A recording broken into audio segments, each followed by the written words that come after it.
Ulisan na yung pride o yung kayabangan, ayaw nyo po yan. Yung nagmamatigas, ayaw nyo po yan, Panginoon. Mas gusto nyo yung mga tao na nagiging mapagpakumbaba po sa inyo. Purihin po kayo sa lahat ng bagay nito. Lahat yung dinadalain ko, sa bigyan ng pangalan, sa pangalan ni Jesus. Amen. Okay? Thank you po. Pwede na tayo makupo. Ang pag-uusapan po natin ngayon is how to deal o paano daw harapin ang ma-pride o yung pagiging ma-pride na po. So, pag-usapan po natin, ano ba yung dahilan? Bakit po tayo nabubuhay? Ano yung significance mo? Yung kabuluhan? Ano yung rason mo? Bakit nandito ka sa mundo? Opo. Tapos sabi ng Panginoon sa Matthew chapter 6 and verse 13. Opo, okay, makinig na po tayo. Matthew 6 and verse 13. Sabi niya po doon sa huli, "For thine is the kingdom and the power and the glory forever." Dapat yung buhay natin, dahil siya yung ating pong Panginoon, na po, sabi ng Matthew chapter 6, dapat yung laging buhay natin, yung napurihan, Panginoon, ikaw po, ikaw yung mapasaya namin, ikaw yung mapurihan sa buhay ko. Na po, kumusta ba tayo? Ganun po ba yung ating pong buhay? Yung kabuluhan o yung dahilan bakit ka nabubuhay is yung mapurihan ba yung Panginoon?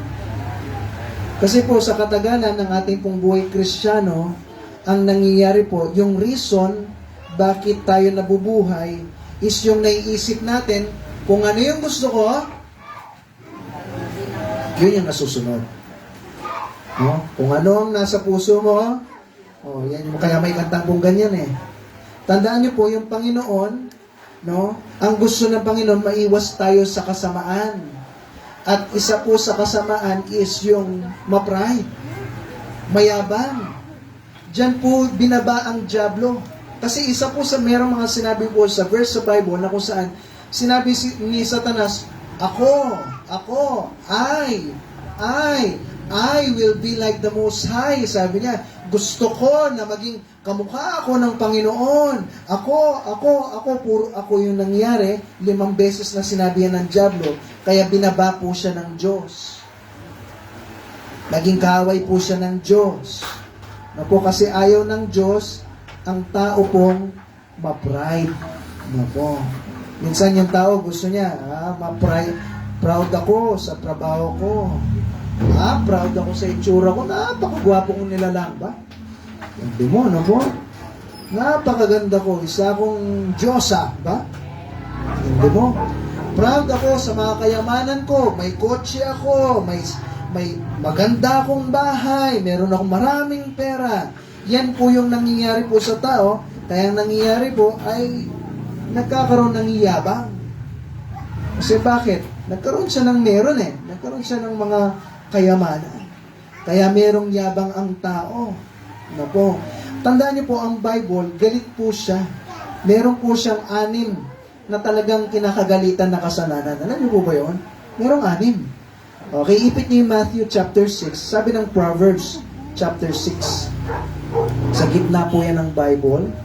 Proverbs, so Job, Psalms, Proverbs, chapter 6 and verse 16 hanggang 17. Proverbs chapter 6 verse 16 hanggang 17. Nandiyan na po ba? Proverbs chapter 6, pakitulong si El yung Proverbs chapter 6 verse 16 to 17. Okay. Basahin po natin ng sabay-sabay. Proverbs 6:16 hanggang 17. Ready, go. These 6 things that the Lord hate,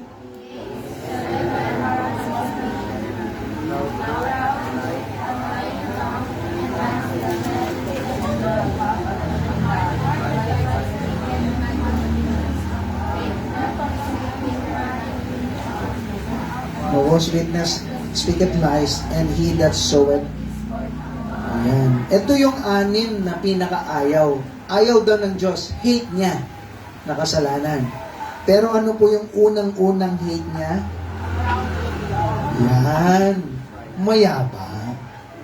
Yan yung ayaw ng Panginoon. Mayabang.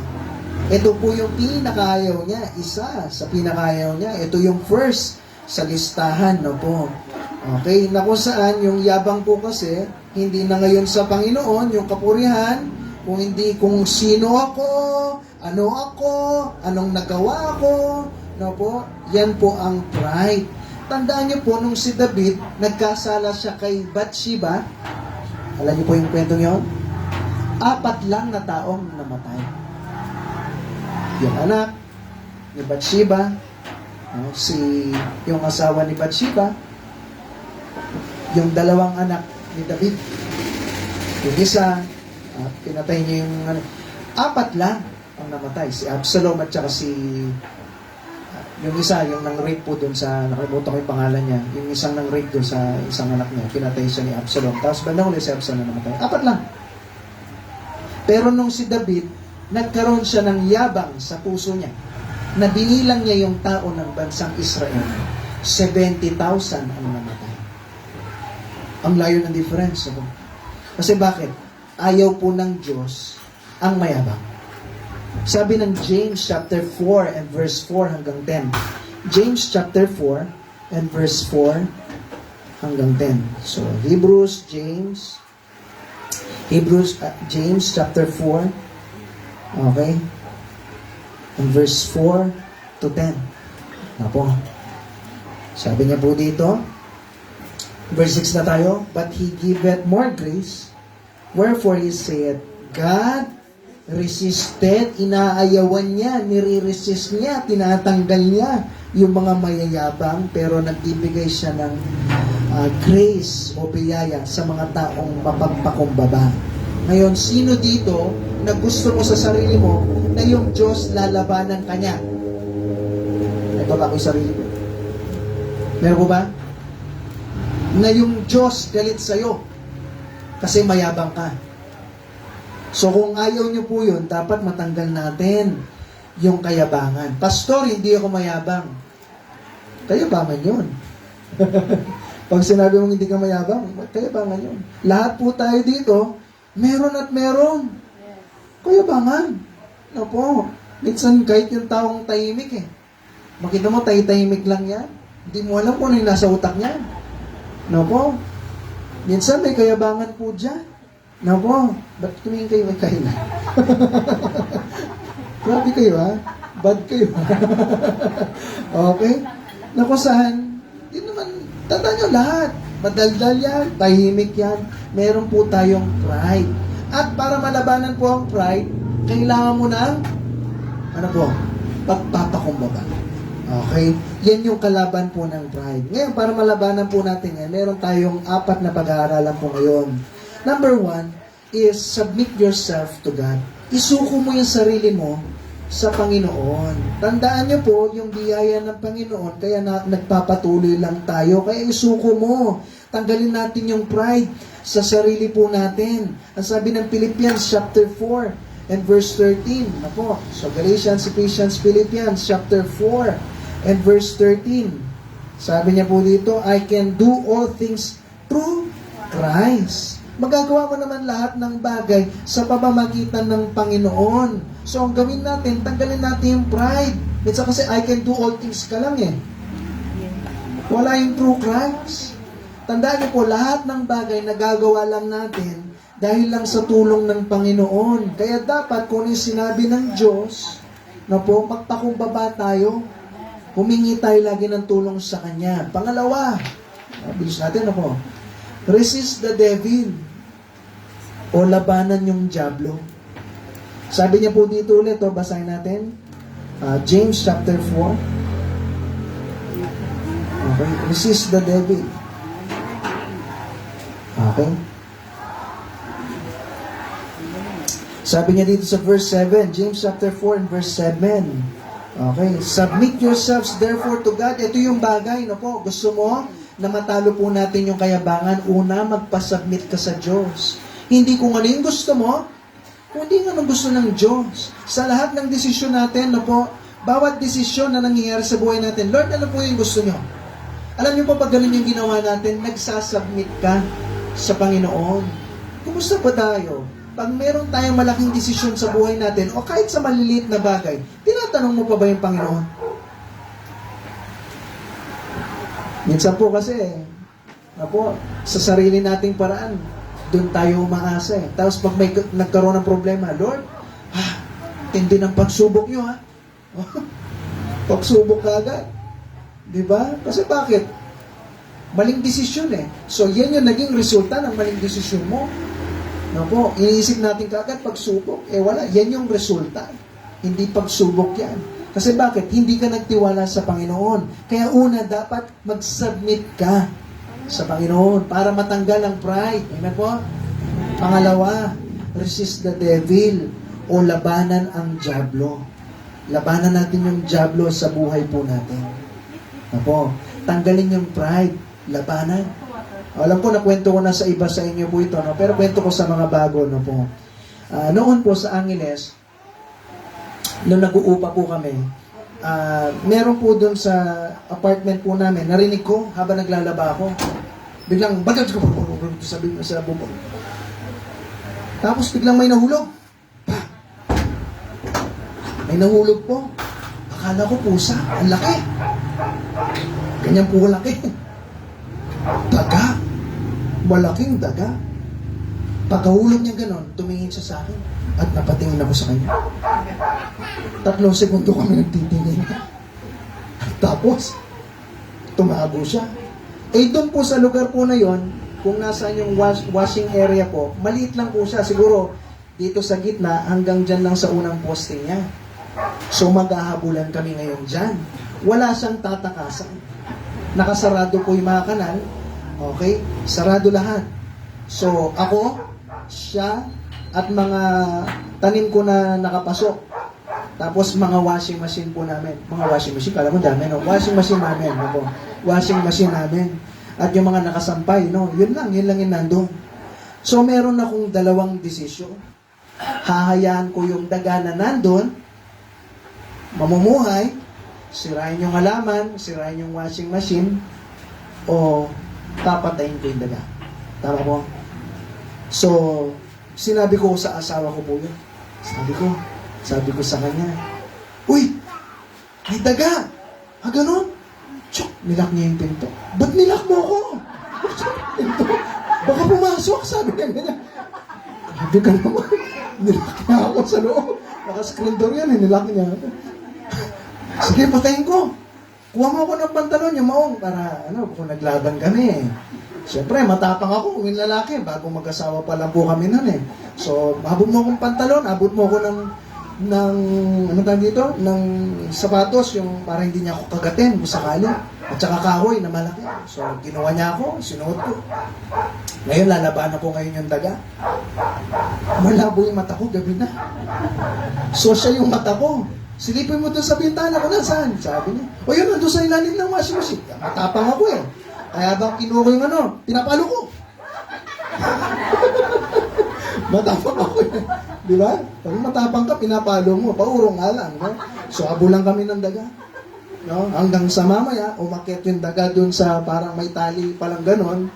Pagkakyat niya, doon ko siya napalo. Pero pag pinapalo ko, mabilis. Magaling umuiwag. Umilag. Apo. So, anong pinapakita po dito? Ba't ko kinuwento yun? Hindi lang dahil sa nilak ako ng asawa ko dun sa sa loob, no po. Pero yung prinsipyo na kung saan, mamimili ako. Hahayaan ko ba yung daga na nandoon, ikot-ikot siya doon, sa bahay namin hanggang sa may sirain siya, o papatayin ko? Alam niyo po yung pride, no po. Pag hinayaan mo na nandyan yan sa loob mo, sisirain ka niya. O papatayin mo. Tatanggalin mo sa buhay mo. Amen po? Tanggalin po natin. Apo. Na kung saan minsan yung mga Kristiyano mayroong pride. Na kung saan, nung panahon ng COVID ngayon, pero at least nag-live stream ako. Lord, matuwa ka dyan. Okay? Lord, alam ko, late ako, pero at least nag-church ako. Matuwa ka dyan. Lord, ako, hindi ako tulad ng iba. Ako, nagso-soul winning ako. 1 soul a day pa nga. At least, hindi ako katulad ng mga iba dyan. Kaya matuwa ka dyan, Lord, ha? Lord, ako, talagang nag-church ako lagi. Yung mga iba dyan, late eh. Pero at least ako, hindi ako late. Diba? Ako, naglilingkod. Yung mga iba dyan, di naglilingkod. Kaya Lord, matuwa ka dyan. Tandaan niyo po, pride po yan. Opo, maging maingat po tayo dyan. Baka mamaya masyadong mataas yung tingin mo sa sarili mo, dyan binaba yung diablo. Kasi merong yabang, pride sa puso. Yan yung masarap, di ba? Yung fried chicken. Yung fried chicken. Meron tayong ganun po eh. No? Okay? Pero tanggalin po natin yan. Hindi maganda po yan sa ating pong mga puso. Amen po? Number 3, draw nigh to God. Sabi niya po dito sa James chapter 4 and verse 7 kanina, no? Submit yourselves therefore to God, resist. Tanggalin yung diablo sa buhay natin. Kasi yung diablo magbibigay yan ng pride sa puso po natin. Anong sabi niya? And he will flee from you. Alam niyo ba, pag lagi niyong nire-resist yung diablo, alis din yan. Alis din yan. Mapagtatagumpayan niyo rin po yan. No po. Sabi yan ng Biblia. No? Subukan nyo na kung saan may mga bagay na nahihirapan kang tanggalin. Subukan mo tanggalin. No po? Hanggang sa balang araw, darating rin sa punto, yung mga tukso na yan na ginagawa ng diablo po sa atin, pag-inom, babae, sigarilyo, ano man, pagmumura, ano man, no po, na pagkilos po natin, matatanggal din po yan. Kasi bakit? Natuto mong i-resist. Amen po? Number 3, sabi niya dito, draw nigh to God, lumapit ka sa Diyos. Sa verse 8, sabi niya, draw nigh to God, and He will draw nigh to you. No? Ang daming mga sinasabi ng Diyos na mga dapat gawin para matanggal yung pride. No? Ang dami palang proseso. Kasi bakit? Matindi kasi itong pride na ito. Ito yung ayaw talaga ng Diyos. Na kung saan sabi ng Panginoon, lumapit ka sa Diyos at, ano nang sulat po? Lalapit din siya sa'yo. Ang ganda nun, two-way process pala siya. Lumalapit ka sa Diyos at lumalapit din siya sa'yo. Okay? Kaya minsan nararamdaman mo, parang ang layo-layo ng Diyos kasi lumayo ka sa Kanya. Yung Diyos nakatayo lang dyan, naghihintay sa'yo. Pero lumapit ka sa Kanya, sabi niya, lalapit din daw siya sa'yo. Ganda na mo. Kaya minsan hindi mo ramdam yung Diyos kasi hindi po natin siya nilalapitan. No po. Sabi ng 1 Peter chapter 5 and verse 5. 1 Peter chapter 5. Konting usog po sa James chapter 5 and verse 5. Sabi niya dito, likewise, ye younger, submit yourselves unto the elder, yea, all of you be subject one to another and be close. So, damitan daw tayo ng humility o pagpapakumbaba. Kasi sabi niya, for, ano nakasulat po? Ayaw ng Diyos, inulit niya. Nire-resist niya. Inaayawan niya. Nilalabanan niya. Yung mga taong mayayabang at nagbibigay siya ng biyaya sa mga tao pong mapagpakumbaba. Tandaan niyo po, ang kayabangan, pakinggan niyo po ha, ang kayabangan, iniisip mo, kaya mo sa sarili mo. Kaya mo lahat. No po. Yan kasi yung nangyayari po eh. Maging independent tayo. Walang masama doon. Tama yun, huwag kang dumipende lagi sa mga magulang. Tama po yun. Pero hindi ka dapat total independence o yung hindi ka na dumidepende. Kasi meron ka dapat dinidependihan. Ano po yun? Sino po yun? Yung Diyos. Ang nangyari kasi, ang buhay Kristiyano po natin, ganito yung nangyari. Lord, ako nang bahala sa 80%. Yung 20%, tulungan niyo ako. At magiging maayos tayo. Hindi. Yung hingi ka ng tulong sa Panginoon, 100%. Kasi kung nagbabase ka sa sarili mong kakayahan, hindi mo kaya po yan. Bandang uli, babalik ka pa rin sa Panginoon na maiisip mo, Lord, kailangan kita. Amen po? Okay, sa mahuli ang lahat, lugmok ka na pagod ka na, eto ka ngayon, Lord, tulungan niyo na po ako. Huwag gano'n.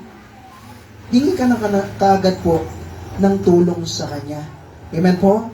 Merong isang tatay, yung nangyari po, sabi niya sa anak niya, nak, buhatin mo to. Bata pa lang. Ginawa ng bata, tinatry niya buhatin, pinipili niya buhat, tinutulak niya, kumuha siya ng pangkalsot. Lahat, sabi niya, pa, lahat, ginawa ko na. Hindi ko mabuhat. Sabi nung tatay niya, "Nak, hindi mo pa lahat, you know. Eto ako, hindi ka pa humingi ng tulong sa akin." Ganda, no mo? Oo nga naman, no? Ginawan mo lahat ng paraan. Nakalimutan mo, "Anak, eto ako. Ba't di ka humingi ng tulong sa akin?" Ang problema po kasi, lahat ng paraan ginagawa natin sa sarili natin. Kaya ko to. Magagawa nga to. Diba? May mga kanta na talagang lahat gagawin daw, di ba? Para sa pag-ibig, para sa pamilya, pagmamahal sa pamilya, walang masama lahat diyan. Pero pag nakalimutan mo yung Diyos, hindi mo kaya. Kailangan natin ng tulong ng Diyos. Once na sinasabi mo sa sarili mo, kaya ko ito sa sarili kong lakas, pwedeng tanggalin ng Diyos yung lakas mo na yan para bumalik ka lang sa Kanya. Pwede kanyang bigyan ng sakit. Okay, pwede kang tagalan ng trabaho. Pwede kanyang gawan ng paraan para mapakita na niya lang sa'yo na hindi mo kaya. Na kailangan mong bumalik sa Kanya. Makapaglingkod sa Kanya. May gawa natin the best natin para sa Kanya. Amen po? Oo, minsan, mayroong mga times na darating na may trabaho ka, no? Tapos bigla kang mawawalan ng trabaho, mahina yung kita, no? Huwag niyo pong kakalimutan manalangin sa Panginoon. Tutulungan ka niya. Yung Panginoon naman, mabait. At napatunayan na ng iba sa inyo yan. Dasal kayo, Pastor, wala akong trabaho, tapos mamaya, bigla kayo magkakatrabaho. Kasi bakit? Yung Panginoon, umaasa ka sa Kanya.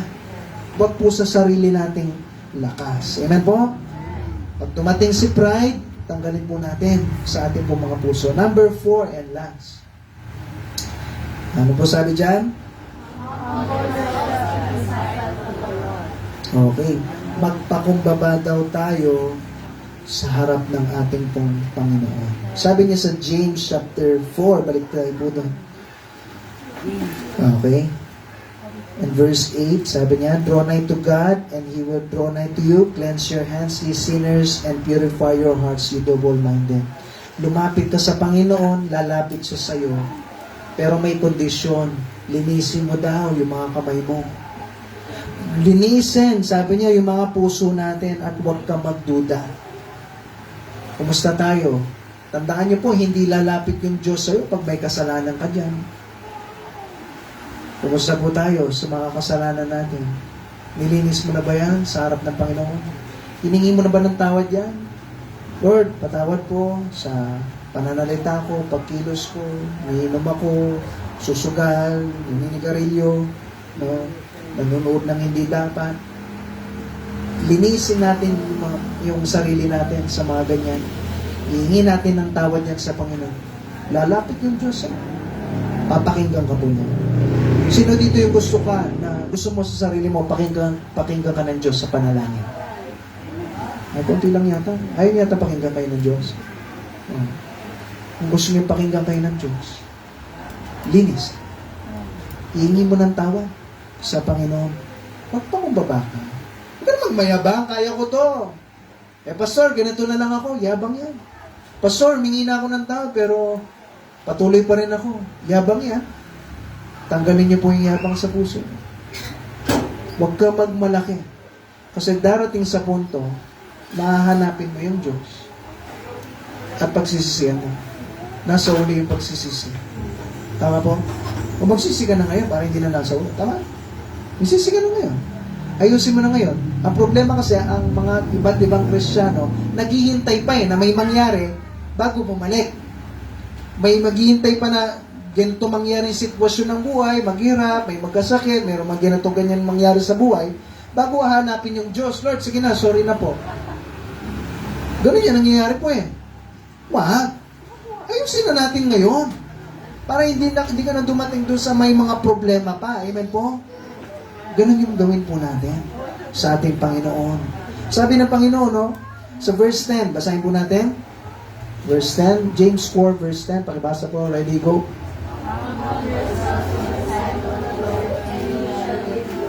Oh, sabi niya, magpakumbaba ka sa harap ng Panginoon at itataas ka niya. May mga bagay ba na namumblema ka ngayon? Pakumbaba ka na. Amen po? Ayusin na natin. Mahal kayo ng Diyos at mahal namin kayo. Hindi kayo nandito para idiin sa mga kasalanan. Hindi po. Nandito po kayo, ini-invite kayo sa church para yung mga kasalanan maiwan natin at magsimula tayong maglingkod sa Diyos. Amen po? O, para maging malapit ka sa Panginoon. Magbalik loob po tayo. Mabigay natin yung the best natin sa Panginoon. At siya daw yung mag-aangat sa'yo sa mga bagay na problema na yan. Gusto niyo po yun? Konti lang yata yung may gusto. Gusto niya yata, Pastor, gusto ko may problema ako. Gusto ko marami. Kung ayaw niyo po yun, magpakumbaba ka sa Panginoon. Amen po? Okay? Gusto ko niyo po na yung Diyos malapit sa iyo, natututo po tayong magpakumbaba. Okay? Naalala ko po noon minsan kasi meron pa rin yabang po sa atin Sabi ng Bible, dapat sa 1 Corinthians, tignan po natin to 15 and verse 31. 1 Corinthians 15 and verse 31. Sabi niya po dito, 15 verse 31. 1 Corinthians 15 verse 31. Sabi niya, I protest by a rejoicing which I have in Jesus Christ our Lord. Ano nakasulat po? I die daily. Namamatay ako araw-araw. Pwede ba yun? Mamatay ka araw-araw? Ano sinasabi dito, no? Pag namatay, di ba, minsan beses lang yun. Pero pwede ka bang mamatay araw-araw? Anong ibig sabihin po nito? Na kung saan yung isang patay, di ba po, wala nang nararamdaman yan. Yung patay ba, may pride pa ba yan? Yung patay ba, lumalaban pa ba yan? Hindi na. So, I die daily. Pinapatay ko na yung sarili ko.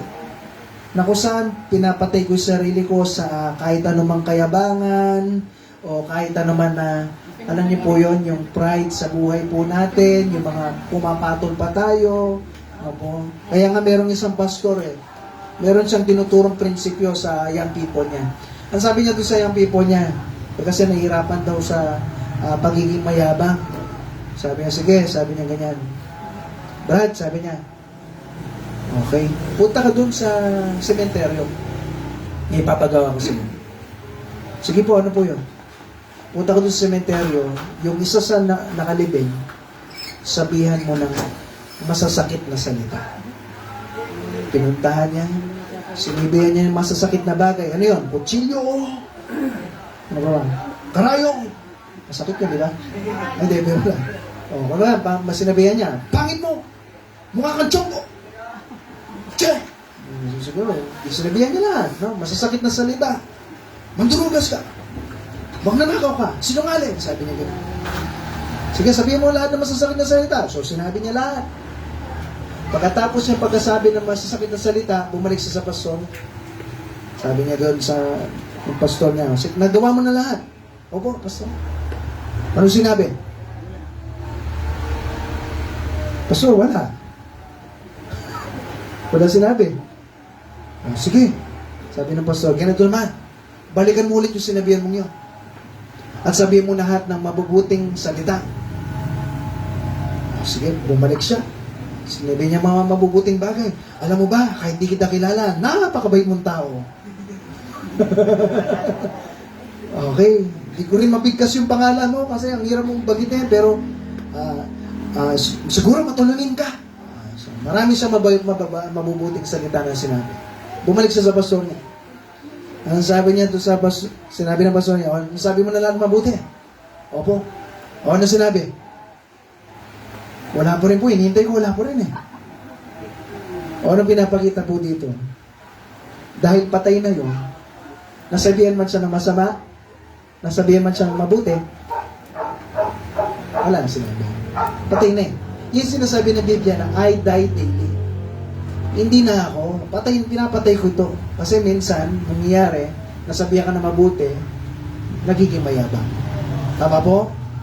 Okay? At minsan, sa loob ng simbahan, alam niyo po yun, yung, ano po tayo dumadating rin sa punto na, alam mo yun, kunwari, tinataas yung sa iba't iba. Uy, sis, napakaganda mo ngayon Uy, hindi naman. Sabi yung ganyan.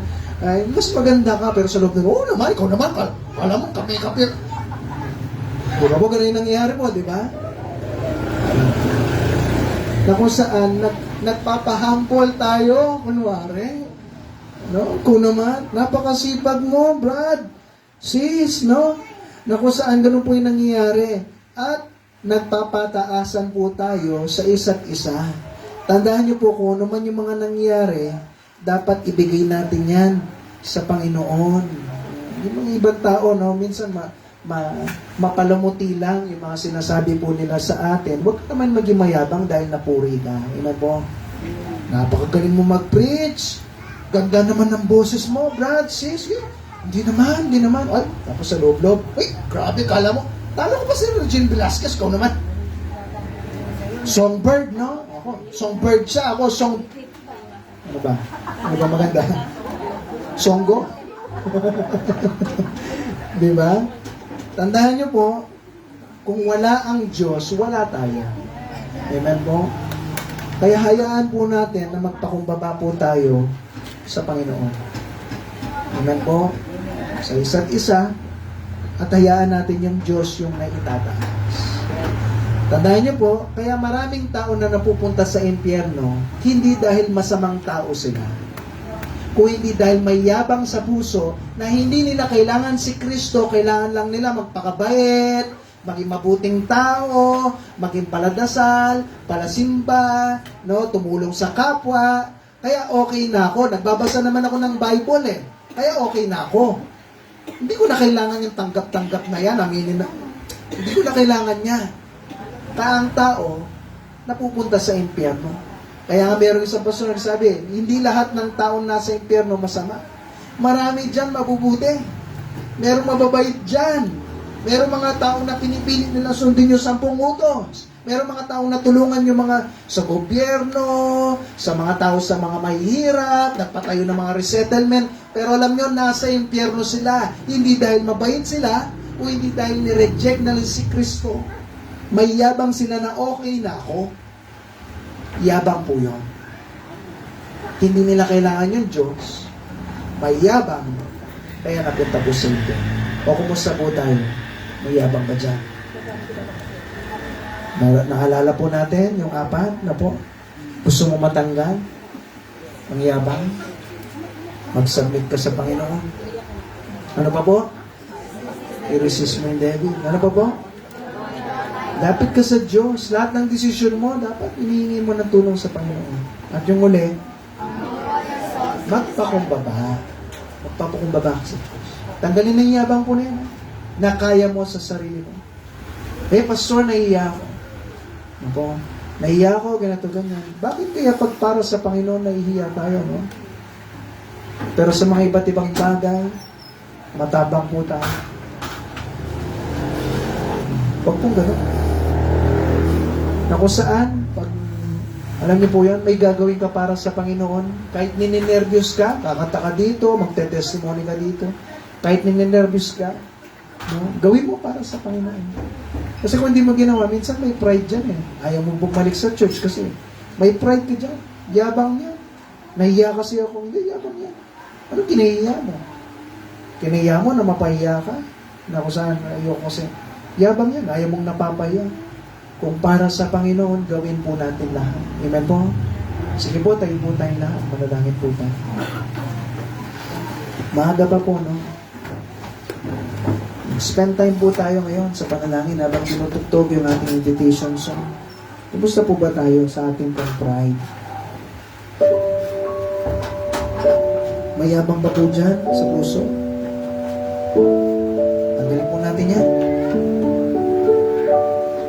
Ano pa ba yung mga bagay na nagpapahinto sa atin sa paglilingkod natin sa totoong Panginoon? Tanggalin po natin lahat ng Pastor, ganito, Pastor. Dami ba natin iba't ibang rason? Balik na po tayo sa dating kasiyahan natin na naglilingkod sa Diyos.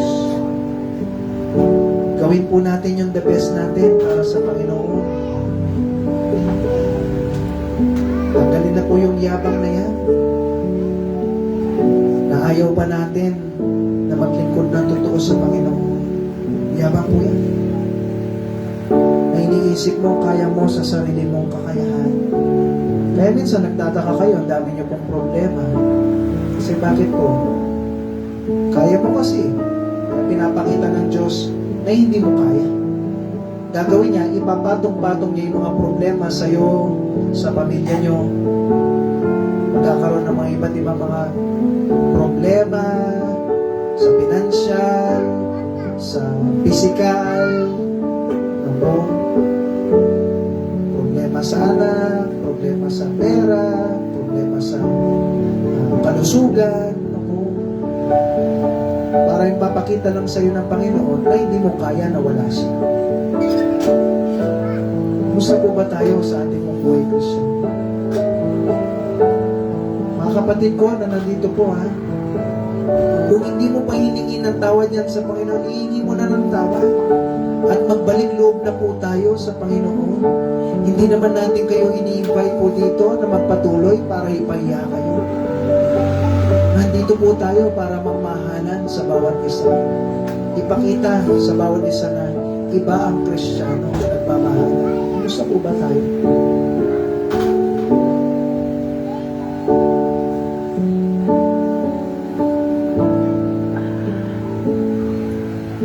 Pwede ba natin hindi ng tawad din sa Panginoon?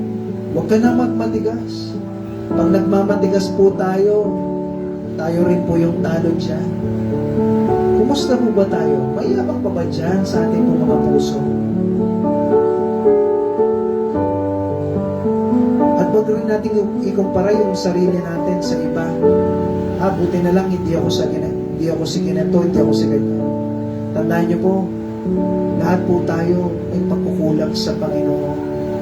Kaya lahat po tayo dapat maging mapagpakumbaba po sa Kanya. Sige po, manalangin tayo. Panginoon, salamat po sa binigay niyo po na pagkakataon na makapagbahagi ng iyong salita. Panginoon, dinadalain ko po. Tulungan niyo po kami na itong natutunan namin ay matanggal yung pride sa amin po mga puso. Tandaan po namin itong James chapter 4, yung 4 po na step na kung saan dapat ginagawa ng isang Kristiyano para matanggal po ang pride sa amin pong mga puso, sa amin pong mga buhay. Kaya Panginoon, prayin po kayo sa lahat po ng mga bagay po na ito.